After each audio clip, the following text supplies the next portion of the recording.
কাপেই নিলাম, ঠিক আছে।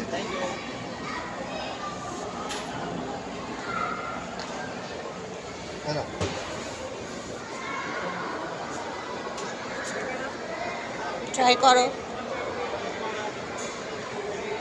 দেখো তাড়াতাড়ি করো, ট্রাই করো। কেমন খেতে?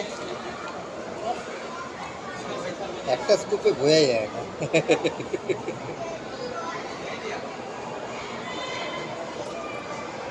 এটা হচ্ছে দিল মাঙ্গে মোর।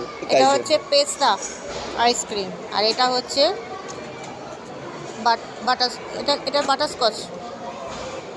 তবে আমরা ওই বাঙালিরা না সবসময় বাটারস্কচটাই পছন্দ করি। পেস্তাটা ঠিক আছে, সো